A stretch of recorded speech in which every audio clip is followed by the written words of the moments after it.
Today's video is going to be a bit different. I normally try to script out my content, but I didn't get too much time with the Pentax 17. I only got about 2 hours, so I don't feel like I can do a full review on the camera. So today I'm going to kind of freestyle. I wrote down a few talking points and we're just gonna kind of see where the video takes us. Kodak presents a breakthrough in color photography. When you get just the one you want, it makes it easier to share the others.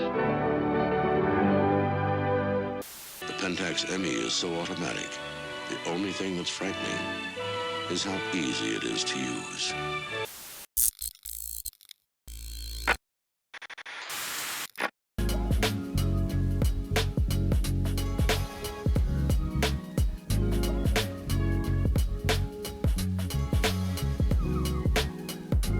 For exceptionally vivid colors, new Fujifilm Superior.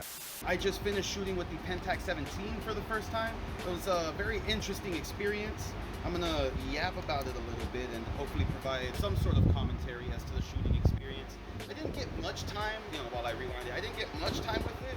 It was really fun. It feels like a very solid camera. I used it primarily in the auto mode, so very much just a straight up point and shoot. I don't know why that is being so difficult with me right now. I used a few of the bokeh modes, but not too many of them. I think I just finished, yeah, all of that's done. Let's pop it open. Oh, grab this. I swear I've shot film before. And there we are. First roll through the Pentax 17. Thank you, Pentax, for letting me use the camera. Thank you for the portrait. I'm very curious to see how these shots come out. It's new from Polaroid, the Impulse camera. Go where it takes you. Today I'm going to be talking about the Pentax 17, but before I do that, a little bit of context. I was only allowed to use the camera for roughly about 2 hours, if not a little bit less, because I didn't have that much time. I really had no time to use it. It was really just spray and pray. I don't feel like I can make a full review in good conscience. So today I'm just going to be going over my experiences with the camera instead of a full-on review. First, I want to give a little bit of context as to why I got so little time with it. I went to National Camera Day 2025, hosted by Tuttle Cameras. It was at the Queen Mary. I unfortunately never got around to making a video about it, so you could consider this my video on it. At the event, Pentax was there, along with a bunch of other brands, Nikon, I think Canon, Sony, Fuji, the Darkroom LA, the Darkroom, I believe they're called. Anyways, there was a bunch of different brands, and Pentax was one of them. And they had just a bunch of, maybe like 10 or more Pentax 17s available for you to just walk up and try. You just walk up, fill out your credit card information, so if you end up walking away with one of the cameras, you are essentially paying for it instead of stealing it. Once you fill out that information, then you can just take the camera and go on your merry way and come back by 6, essentially. They didn't leave me high and dry as far as film goes, thankfully. They offered me a roll of Portra 400, to which I could not say no. The options, I believe it was Gold, Color Plus, or I think it was like Gold, Ultra Max, and Portra. And when I heard the Portra, I was like, "Ooh, can I have some of that?" Thankfully, they said yes, loaded up the camera for me. I don't remember if I loaded it up myself, switched over the ISO, and like I said, boom, on my way, onto the race as we go. I have 2 hours to fire off 72 shots, and in total, I believe it came out to about 78 shots. So I was firing them off as fast as I could. It took a long time to get through all 72 shots. And I know it was only 2 hours, but I was just boom, boom, boom, boom. I had to be quick with all of the pictures, which is again why I am just making this more of my experiences and thoughts rather than a full-on review, because I didn't get to really experience the camera.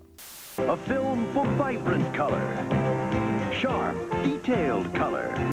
I know I said this wasn't going to be a full review, and it's not going to be, but me being the gear nerd that I am, I have to give the spec sheet.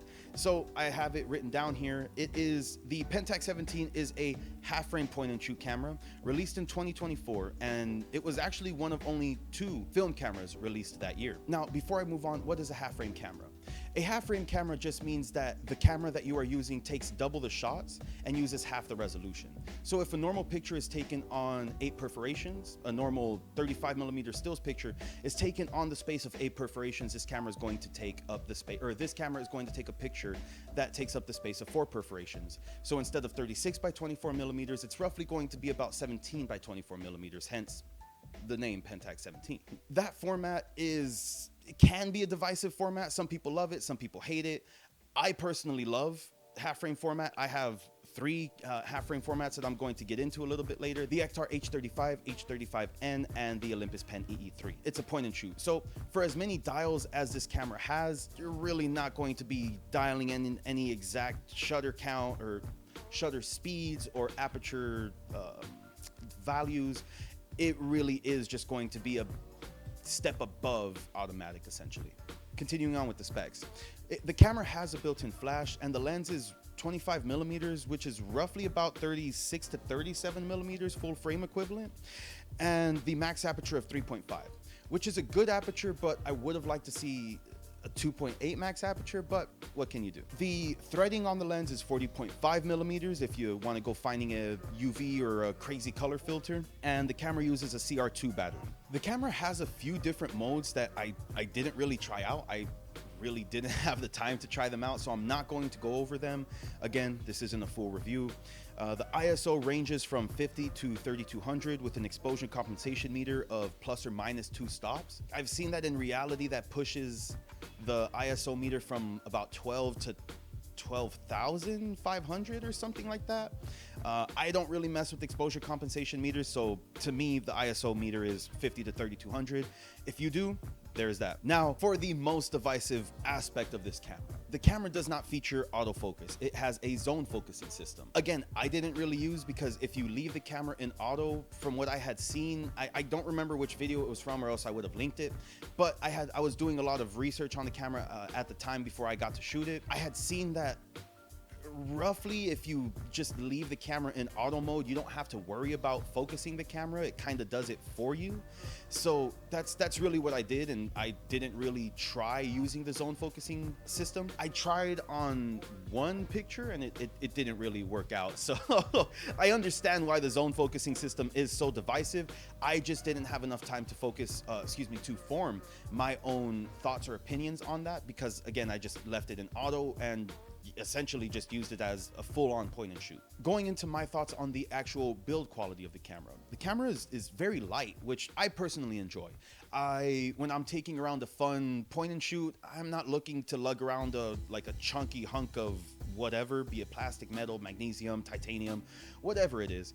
This camera is made of a magnesium alloy, by the way. But when I'm taking around a fun point and shoot camera, especially a half frame camera, 99%, all of the time, 100% of the time for my cameras, they're going to be light, easy, and I will more than likely forget that I brought it with me if I'm not mindfully taking pictures.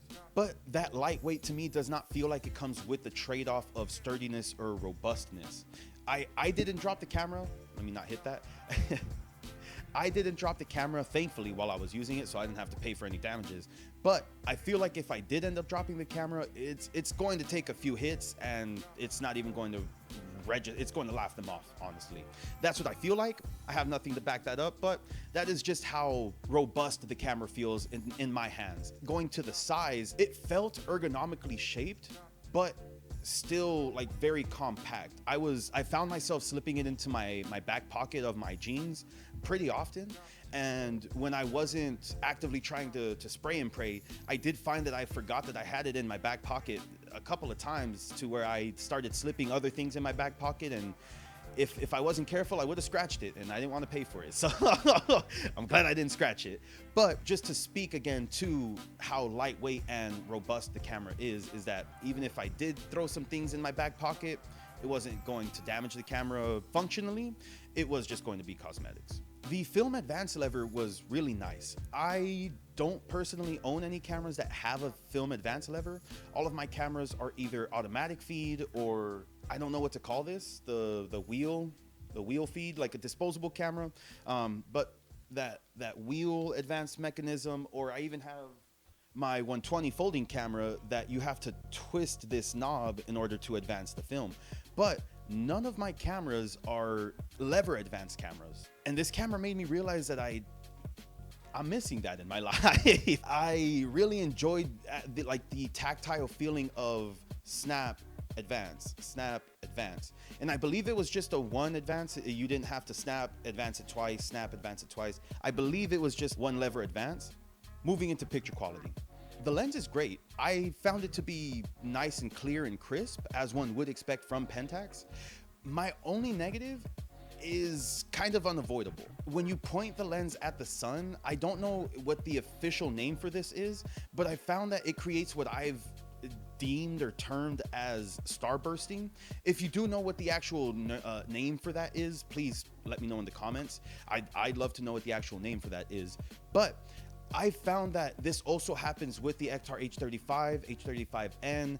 I don't know if this happens with the Olympus Pen EE3 yet, because I don't believe I've just straight shot it into the sun, but I would imagine it would, just because of the size of the lens. It unfortunately is one of those trade-offs that comes with having such a compact and small and convenient lens, is that it's not going to be able to render the sun as nicely as a nice wide nifty 50 or any other lens that has a lot more real estate would be able to. You're not going to be able to get lens flares or anything like that. That is just something that I noticed. It is not necessarily a negative on the camera. It is just something that comes with lenses of that size, but still something that I thought I should point out. Going back to my point, this camera is very unique. Half frame point and shoot camera that has a bunch of different options that offer a bunch of different creativity. Amazing lens, modern optics. I think you can still get it under warranty. It is definitely not for everyone, right? At the price that it's at, around $500, it prices a lot of people out, myself included. That's why I'm doing a review on it and that's why I'm doing my thoughts on it and not a full-on review, excuse me, myself included. That's why I'm doing a thoughts on video and not a full-on review, because I am not able to get my hands on it long enough to be able to do a full review because of the price point. Fuji's advanced technology has developed ultra-thin color layers unlike any other film in the world. The thinner the layers, the sharper the picture, and the truer the color. Even with the price of the camera taken into consideration, I still think it's a great camera. It is just not for everyone. It is more so for the enthusiast, right? The beginner isn't going to necessarily gravitate towards or head for the more expensive camera unless they got it like that, right? But the beginner is going to more so go to the cheaper camera just to kind of see if they want to get into it. And this camera offers a lot more, and you're going to be shelling out for all of that. I think that's why it is for a more advanced user. A beginner doesn't need all of those extra features, right? Those are all of my thoughts, and before I start rambling, I'm gonna go ahead and end it there. I hope you found the video entertaining. I hope this format worked. Again, first time, so bear with the format. This was not a full-on camera review. I do have some of those coming on later in the future, again with the H35, H35N, Pen EE3s, along with other film cameras that I have laying around. That's all I got. Make sure to like, share, subscribe, leave a comment. Let me know what you thought of any of my opinions or of this video in general. No matter what you're shooting, make sure you go out there and shoot, stay creative, and go tell someone you love them. What makes a memory so special is that it happens only once, and then it's gone.